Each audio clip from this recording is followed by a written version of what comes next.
Welcome back to TechKidFX for another Hbar price prediction update, and in this video I'll be giving you the latest developments that have been happening here on the Hbar chart, which at the time of this recording has continued to hold above a significant high at around the $0.0808 mark. We have also continued to hold above the 20-day MA here on the daily chart, and also continued to obey the Elliot structures. And before I get further into the technical analysis and also give you my next price targets here on the Hbar chart, first give this video a thumbs up, subscribe to the channel, and also check out the channel membership, and allow me to continue with the video here on the daily chart by first giving you a recap of what has been happening, where you can see that Hbar, from these low prices that we had been trading within, we saw that massive bounce to the upside, seeing the all-time high at around the $0.58 mark in what I'm terming is that first wave to the upside. And after seeing the all-time high, we started the bear market, where we had been seeing lower prices in this ABC corrective structure in a move that gave us a low at around the $0.0356 mark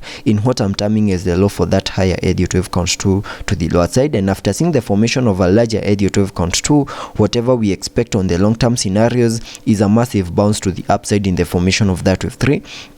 And that is what I'm expecting here on the long-term scenarios. And jumping to the 4-hour chart to give you the short-term scenarios that I'm expecting to play out here on the 4-hour chart, and also give you my next price targets here on the Hbar chart, you can see that Hbar, after making its lower low at around the $0.0356 mark, we started this massive bounce to the upside in a move that had been obeying the Elliott wave structures, having that as the first wave to the upside, then a wave 2, then a wave 3, giving us a peak at around the $0.0808 mark. And after seeing the high for that wave 3, we expected a corrective structure in the formation of this wave 4, whose minimum target areas I was able to come up with by connecting the Fibonacci's from the low of the second wave to the high of that wave 3. And that gave me a minimum retracement area in the formation of that wave 4 between the fib level 0.382 and the fib level 0.5.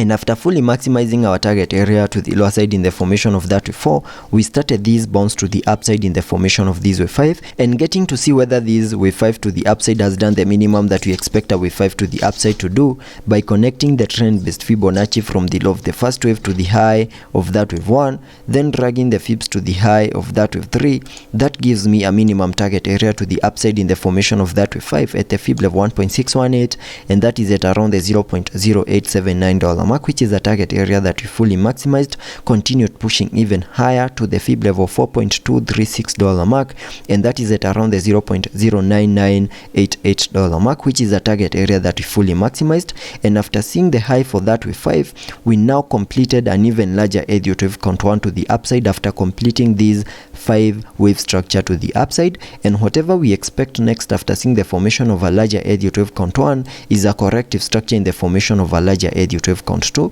and using the Fibonacci's, connecting them from the low of the first wave to the high of that wave 1.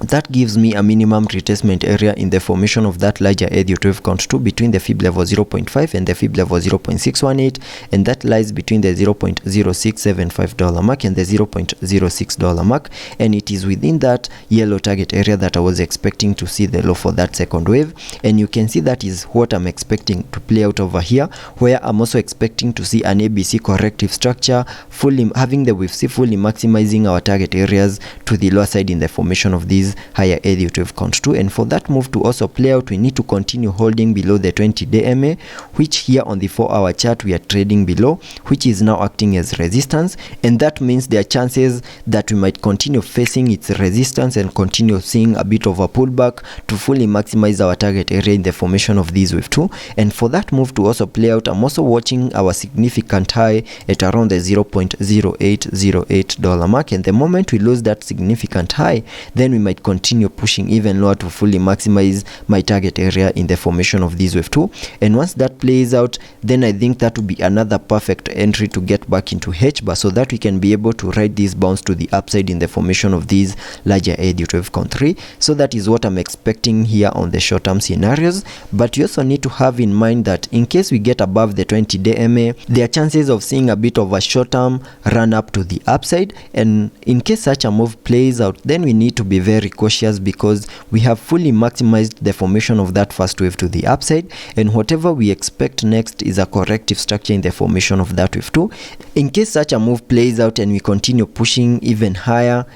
the moment we get above the 20-day MA, we need to be very cautious, because that could be a bit of a short-term bullish movement, or maybe a fake out to the upper side before we can continue pushing even lower to fully maximize our target areas to the lower side in the formation of that larger Elliott wave count too. So let's be patient and continue watching the 20-day MA and also our significant high at around the $0.0808 mark before we can continue pushing lower to fully maximize our target area in the formation of that wave 2. And also taking a look at the indicators here on the RSI, we are trading at around the 43 mark, meaning we have massive room for us to fully support lower prices in the formation of that wave 2. Also taking a look at the MACD, we have been able to print a bearish cross, fully supporting lower prices in the formation of that larger Elliott wave count 2. So let's be patient and see how that plays out, and I'll be keeping you updated.